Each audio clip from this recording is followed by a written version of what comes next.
Je connais peu donc, votre région et du coup les propos que je vais tenir se ramènent un petit peu de nouveau alors, au cadre France, on va dire la ferme France. Qu'est-ce qu'elle pourrait faire? Alors moi, mon premier constat, c'est que évidemment la balance commerciale extérieure de la France est excédentaire, mais si on regarde un peu plus près, ça porte sur un certain nombre de produits qui sont plutôt donc les champagnes, vins spiritueux, les fromages d'appellation d'origine contrôlée, un certain nombre de produits artisanaux, foie gras, etc. Mais si on regarde bien, pour ce qui est de la partie agriculture industrielle, alors là, ce n'est pas la crise, c'est la déroute. C'est la déroute. C'est la déroute, on le voit, alors le désarroi des agriculteurs et des éleveurs aujourd'hui dans certaines régions, et je pense qu'il y en a avoir ici, mais si on se réfère à la Bretagne, c'est clair que des poulets élevés avec du maïs et du soja brésilien, découvrir aujourd'hui que ça ne peut pas être compétitif avec des Brésiliens, on a vraiment trompé les gens. Là, je pense qu'il y a un vrai problème. La poudre de lait, ou même le lait UHT, non bio et autres, on vient de supprimer les quotas laitiers, les fermes d'élevage commencent à produire à pleine capacité. Qu'est-ce que vont devenir nos éleveurs? Est-ce que j'ai vraiment envie d'encourager? Allez-y, achetez un robot de traite, allez-y même peut-être deux, vous avez un direct au troupeau, on verra le stress et ce genre de choses. Alors que déjà, il y a du lait sur le marché international, il y a déjà des fermes d'élevage au sein de l'Europe qui le produisent. Dur, hein? Dur. Alors, je véhicule souvent en Bretagne, mais honnêtement, est-ce qu'on va investir dans un robot de traite? Est-ce que le Crédit Agricole va nous passer? Combien d'éleveurs bretons vont rester dans cette course? Qu'est-ce qu'il en reste? Moi, je trouve... Bon, le cochon... pareil, hein, si c'est les filières bas de gamme, maïs, soja brésilien, aucun avenir. Même les céréales, je crois qu'il ne faut pas se tromper, c'est vrai que depuis 2008, il y a eu une hausse des prix des céréales, comme d'ailleurs beaucoup de produits agricoles, parce que les agrocarburants, parce que la Chine consomme davantage de produits animaux et autres, mais on voit que ça commence à s'estomper et que les concurrents, l'Ukraine, alors évidemment il y a des problèmes en Ukraine, mais la Roumanie, les blés à 30 quintaux, et sur des exploitations de plusieurs milliers d'hectares, même là dans les régions céréalières, nos blés à 90 quintaux, très coûteux en engrais azotés de synthèse, aucun avenir. Même le maïs dans certaines régions, alors je ferai gaffe de ne pas trop parler d'Allemagne, mais plutôt du sud-ouest, mais ce maïs, on a un peu oublié que c'est une plante tropicale, et que cette plante tropicale, écoutez, sous les tropiques, la saison des pluies, c'est la saison chaude.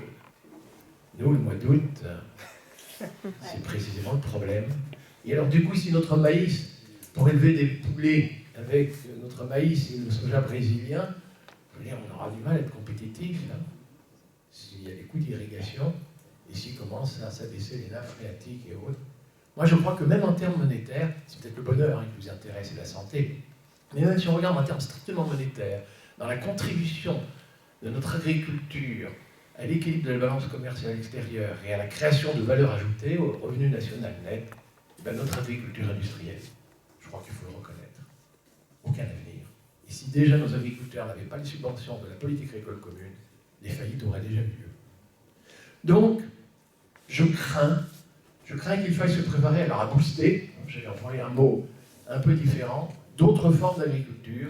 Et franchement, alors là, je crois qu'il faut. Alors on va voir, ça va quand même être une transition, ça ne peut pas être un grand soir. Je vais quand même parler de révolution sur le plan technique, mais c'est vrai qu'il faudra l'adhésion du plus grand nombre. Mais honnêtement, il faut changer. Et alors nous avons en plus, parce que ces produits, alors qui sont ceux qui étaient protégés au lendemain de la Deuxième Guerre mondiale, les agriculteurs ont réagi vite. D'ailleurs, c'est très intéressant de savoir que les agriculteurs réagissent très vite à des rapports de prix et n'avaient jamais demandé des subventions.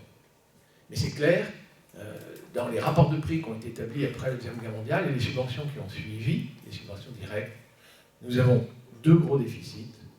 Un déficit en poisson, ça nous éloigne un petit peu du sujet ici, mais alors un déficit considérable en protéines végétales pour l'alimentation humaine et l'alimentation animale. Et là, vraiment, le défi, c'est de renoncer à vouloir exporter à bas prix et de faire du tort aux pays du Sud en exportant des poulets bas de gamme. Les céréales, vous savez, les céréaliers même de Picardie, ils s'agrandissent en Roumanie aujourd'hui, en Ukraine. Enfin, et même les betteraviers. Notre betterave sous les nuages, en concurrence avec la canne à sucre brésilienne. Tereos Coopérative investit bien dans Tereos International au Brésil. J'ai vu leur exploitation, 40 000 hectares, l'usine sucrière au milieu. Ils font comme la famille Doux quand ils se sont dit, ah ben on va commencer à essayer de tenter à élever des poulets au Brésil. Donc, non, la coopère en Bretagne, je ne sais pas si vous vous rendez compte, hein, je m'éloigne de votre région, une coopérative qui n'achète pas les cochons, c'est coopérateurs. Enfin, c'est la déroute. Alors allons-y. Y a-t-il des alternatives? Petit cours d'agroécologie, si vous n'en voulez pas, avant de penser à quoi pourraient ressembler les alternatives. On va repartir du démarrage. Alors oui, en plus, dans le désarroi, hein, à savoir que de plus, on leur dit à ces agriculteurs, alors le littoral breton, les algues vertes, c'est vous, l'atrazine dans la nappe phréatique, c'est vous, les pesticides sur les fruits et légumes, c'est vous, et maintenant on sait aussi, ça va nous amener à la restauration collective pour les plus jeunes âges, les perturbateurs endocriniens. On commence à comprendre quand même hein, que l'exposition depuis in utero jusqu'après la puberté aux perturbateurs endocriniens, y compris ceux qu'on peut retrouver dans notre nourriture, c'est quand même Alzheimer, Parkinson, cancer de la prostate, enfin cancer hormonodépendant, pour la jeune génération, peut-être de 10 ans de moins que les gens de ma génération. Évidemment, ce n'est pas avéré statistiquement. Hein. Ce sera dans 35 ans qu'on pourra vérifier. Mais c'est quand même démontré. C'est quand même un peu comme le réchauffement climatique. À 30 ans, on nous disait, c'est pas avéré. Ah oui, sauf que maintenant, les vendanges, on voit qu'elles sont plus précoces, ça commence à être avéré. C'est peut-être maintenant qu'il faut effectivement renoncer à ces molécules pesticides sur les fruits et légumes, à l'atrazine dans les nappes phréatiques, aux algues vertes sur les littorales bretons. Donc il y a les considérations d'environnement et puis les générations futures. Parce qu'il y a l'humus des sols, effectivement, qui est en péril. Ça diminue la fertilité. Et puis nos abeilles. Et c'est peut-être la fécondation des pommiers et des poiriers. Alors, y a-t-il des alternatives? La réponse est oui. Attention, c'est pas simple. J'appelle ça une révolution technique. Je crois qu'il faut avoir le courage de le dire. Ça va être une vraie révolution. Ça va être un changement complet du système de production et de façon de voir comment produire avec moins d'excédents de produits bas de gamme, plus de produits de qualité, donc qualité gustative, qualité sanitaire, qualité environnementale. Et nutritive, effectivement, oméga 3, fibres, antioxydants, nous sommes bien d'accord. Alors, prenons l'alimentation, justement. Alors évidemment, je vais surtout insister sur la première nécessité, les calories alimentaires, les protéines, mais enfin, il y a les vitamines, les minéraux, les fibres, les antioxydants, les oméga 3. Ok. Première chose, les calories alimentaires, la bonne nouvelle, donc on dépense de l'énergie, on a besoin de nos 2200 kilocalories, peut-être un peu plus, tous les jours, mais d'où ça nous vient? C'est quand même une bonne nouvelle, le soleil. Et la bonne nouvelle, qu'on pense aux générations futures, il n'y a pas de pénurie annoncée d'énergie solaire avant 1,5 milliard d'années. Donc, je vous suggère que l'agriculture postmoderne serve de demain pour la ferme France, et évidemment après il faudra décliner ça en fonction des régions, que nous fassions l'usage le plus intensif, je fais exprès de provoquer, que nous fassions l'usage le plus intensif des rayons du soleil. Ça veut dire que je ne veux plus voir un rayon du soleil tomber à terre, je veux voir un maximum de rayons du soleil tomber sur des feuilles capables de transformer cette énergie solaire en énergie alimentaire. À l'échelle des territoires, ça veut déjà dire on va cesser de bitumer les meilleures terres agricoles, mais on va cesser aussi de laisser les rayons du soleil passer à nu l'hiver, le champ de maïs, bon, il n'y a rien, les rayons du soleil ne servent à rien. Non, non, on va essayer de valoriser, y compris les rayons du soleil, dans toutes les saisons, couverture végétale maximale et la plus permanente possible. Donc ça veut dire des cultures en dérobé, des cultures en alternance, peut-être même des associations. Entre les rangées de maïs, je suis désolé, on mettra des légumineuses. Dans certaines régions de France, on met bien des lentillons entre les rangées de blé. Mais tous les rayons du soleil doivent tomber au maximum sur des feuilles capables de pratiquer la photosynthèse. Et ça va être savant, mais par contre, ça va être artisanal, ça j'en conviens, ce ne sera pas industriel, j'en conviens, c'est une toute autre forme d'agriculture. Ça c'est pour les calories. Alors, juste pour dire, le sucre, l'amidon, les lipides, si on veut, c'est des hydrates de carbone, si on veut que la plante intercepte le carbone du gaz carbonique, libère l'oxygène, sachez qu'il faut que la plante transpire. C'est par les petits trous par lesquels elle transpire que la plante parvient à prendre le gaz carbonique, prendre le carbone, fabriquer du sucre, de l'amidon, des huiles, ça peut être du bois, ça peut être des fibres, ça peut être de la paille, et si la paille est bien enfouie, ça peut être de l'humus. Séquestrer du carbone, c'est le rôle de la plante. Où la plante trouve-t-elle? Donc c'est le gaz carbonique. Y a-t-il pénurie annoncée de gaz carbonique dans les années qui viennent? Réponse, non, il y en a trop, c'est un gaz à effet de serre. Je vous propose une agriculture hautement intensive qui va faire l'usage le plus intensif de ce gaz carbonique pour fabriquer le sucre, l'amidon, les lipides, la paille, l'humus.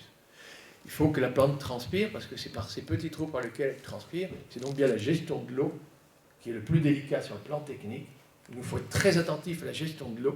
Et si on considère que les nappes phréatiques ne doivent pas s'effondrer, si on considère que le coût de l'irrigation est très coûteux en énergie fossile et autres, c'est l'eau pluviale qu'il nous faut gérer au mieux. Ça veut dire qu'il ne faut pas que ça ruisselle. Donc on va remettre des haies. Ça n'inondera pas la vallée.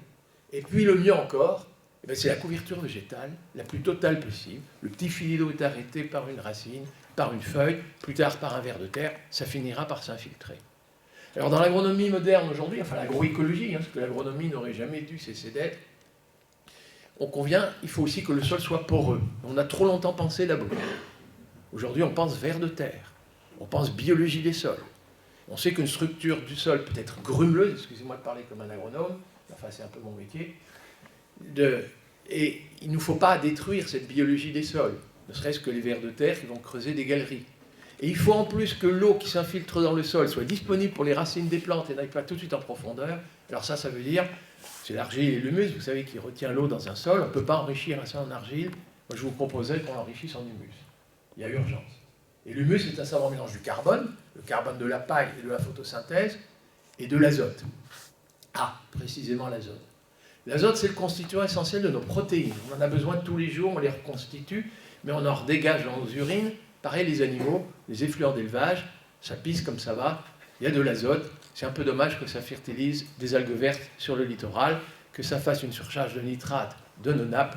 Je vous proposerai que nous sachions récupérer l'azote dans le fumier, sauf que le fumier, c'est le carbone de la paille, c'est l'azote de l'urine. On va remettre les animaux sur la paille, pas les appauvrir complètement, mais juste leur bien-être animal, une litière, et c'est terminé les lisiers.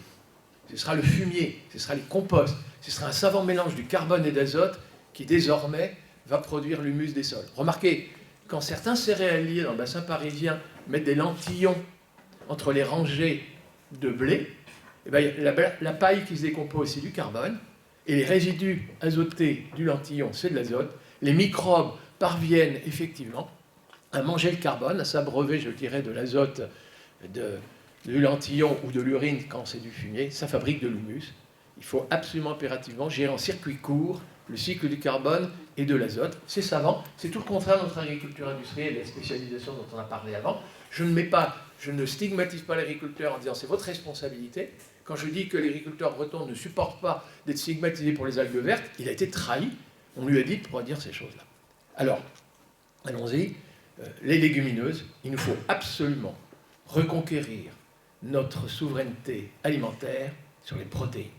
Si nous décidions en France, et pourquoi pas dans les régions, de produire moins de ces produits tout venant qui font le plus grand tort aux pays du Sud, que nous exportons à bas prix parce que nous sommes motomécanisés, chimisés et en plus subventionnés, et que nous décidions à la place de consacrer nos terrains, non pas à faire du bitume, des parkings pour des grandes et moyennes surfaces, mais des légumineuses, eh bien, qui nous fourniraient les protéines, mais permettent aussi la fertilisation azotée du sol pour les plantes qui viennent après en rotation dans les successions.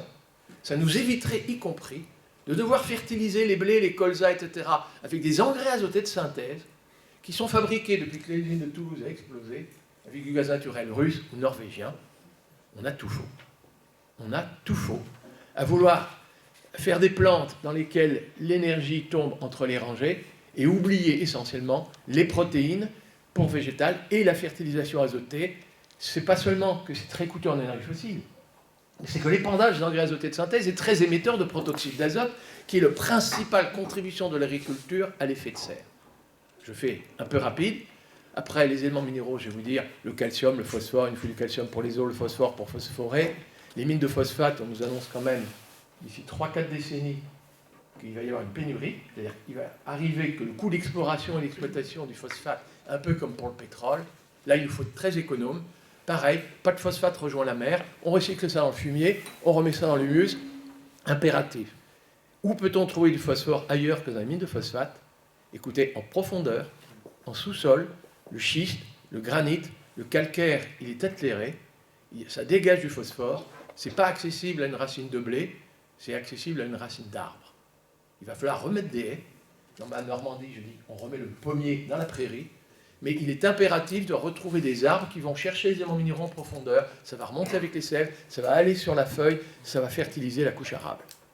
Plus encore, quand il y avait des forêts dans les zones non érodées, quand c'était de la forêt, elle jouait ce rôle, il y a dans la couche arable beaucoup d'éléments minéraux qui ont été accumulés à l'époque où on ne pratiquait pas encore l'agriculture, mais qui ne sont pas assimilables par la plante parce que coincés entre les feuillets d'argile. Et bien maintenant, il y a des techniques modernes, postmodernes si vous préférez, des champignons mycorhiziens qui s'incrustent dans la racine des plantes cultivées et c'est tellement filamenteux que ça parvient à débusquer les éléments minéraux dans la couche arable et ça les restitue à la plante. Ils sont sympas ces champignons, c'est des synergies. Oui, l'agriculture biologique de demain, c'est pas la grand-mère, c'est pas la bougie, ça va être une agriculture hyper moderne, hyper savante. Sauf que, si vous voulez que les champignons mycorhiziens fassent leur boulot, évitez de mettre des fongicides pour protéger vos cultures contre les champignons pathogènes. La haie, l'arbre, va évidemment fertiliser les terrains, mais ça va être aussi un brise-vent, et puis ça héberge les coccinelles, et si vous avez des coccinelles, ça va neutraliser les pucerons, et si vous neutralisez les pucerons avec les coccinelles, nous n'aurons plus besoin de pesticides. Et dans la bande enherbée, avec les carabes, vous neutraliserez les limaces, et si dans le petit bois, vous avez quelques mésanges qui s'attaquent aux carpocaps du pommier, vous n'aurez pas besoin de saupoudrer les pommiers de pesticides comme on en est en Sahara. Oui, des solutions techniques. Une vraie révolution technique, j'en conviens. Mais des solutions techniques qui permettraient à la ferme France de ne plus faire de tort aux pays du Sud en exportant des produits bas de gamme et subventionnés, en récupérant notre souveraineté alimentaire sur la partie des protéines. Cette agriculture est parfaitement capable de satisfaire toutes les exigences, tous les enjeux qu'on a signalés tout à l'heure, la nourriture, le goût, la qualité sanitaire, la qualité gustative, la qualité environnementale, les générations futures protégées. Sachez que s'il y a des problèmes, des difficultés, en tout cas, il y a toutes les raisons, techniquement parlant, d'être optimiste. Oui, on peut faire à la France une vraie révolution agricole, et je trouve que ce serait quand même un projet plus que génial. Après, évidemment, c'est la condition des politiques. Les conditions ont été un petit peu indiquées. Elle a un gros défaut, cette agriculture que je viens de vous raconter, paraît-il. Vous savez quoi? Elle n'est pas industrielle, elle est artisanale. Et comme elle est artisanale parce que soignée, elle exige du travail. Et alors on me dit, ah ben c'est pas compétitif. Ah, le lait pas cher. Le lait pas cher du rayon, là, au supermarché. On sait qu'il nous coûte cher. On paye des impôts pour les algues vertes. On paye des impôts pour que l'eau devienne potable et autres. Oui, le produit issu de l'agriculture, de l'agroécologie, dont le cahier des charges de l'agriculture biologique ressemble étrangement à ce que je viens de raconter, c'est ce qui ressemble le plus à l'idéal que je viens de vous raconter, c'est une agriculture artisanale, elle exige plus de travail et mérite d'être donc correctement rémunérée. Mais n'oubliez pas que les produits pas chers nous coûtent très cher. Et n'oubliez pas aussi que parfois quand même, les gens qui achètent des produits bio, c'est-à-dire qui nécessairement achètent aux producteurs plus cher le produit. Alors là, par contre, je retiens dans ce que vous dites l'intérêt qu'il y a à diminuer les coûts de commercialisation à travers des plateformes logistiques intéressantes. Vous travaillez sur ces questions-là. C'est vrai qu'il va falloir rendre. Alors, une chose aussi, c'est toute notre agriculture qui va devoir changer. Toute. L'idée qu'il pourrait y avoir coexistence entre une agriculture bio pour des bourgeois bohèmes capables de payer plus cher leurs produits et que les couches modestes devraient les produits de l'agriculture industrielle avec tous les défauts qu'il y a sur la santé, non. Je pense que ça, il faut se préparer à ce que toute notre agriculture va changer. Je crois qu'il faut les agriculteurs leur dire correctement, il n'y a pas d'avenir à cette agriculture industrielle de masse qui nous fait les plus grands dégâts. Il faut commencer. Et effectivement, je pense que la seule agriculture qui sera capable de faire ça, le mot a été un petit peu tout à l'heure, une agriculture paysanne, une agriculture familiale, ancrée dans son pays, parce que les systèmes dont je vous parle, c'est ce qui va chercher à valoriser précisément les potentialités productives de chacun des écosystèmes. D'ailleurs, si les produits industriels à grande échelle, bas de gamme, si la France des terroirs, des multiples terroirs, n'est pas compétitive sur le marché international, c'est parce que nous avons une multitude de terroirs et qu'effectivement, par rapport aux grands latifundia de la République tchèque, aux grands latifundia du Brésil, aux grandes exploitations herbagères de Nouvelle-Zélande, sur le marché mondial, s'aligner sur les prix mondiaux, sur ces pays qui pratiquent une agriculture très extensive, dans le sens de très grande extension et autres, non, la France n'a aucun avantage compétitif là-dessus, ni en termes monétaires, encore moins en termes sanitaires, environnementaux et autres. Il nous faut changer. C'est l'agriculture paysanne qu'il nous faut soutenir. Et après, dans chaque région, c'est aux élus de pouvoir effectivement décliner qu'est-ce qu'on peut faire et les moyens d'y arriver. Voilà, en tout cas, merci de m'avoir fait assister à ce débat. Je voulais juste vous mettre ces dernières remarques bien revues. Il ne faut pas désespérer.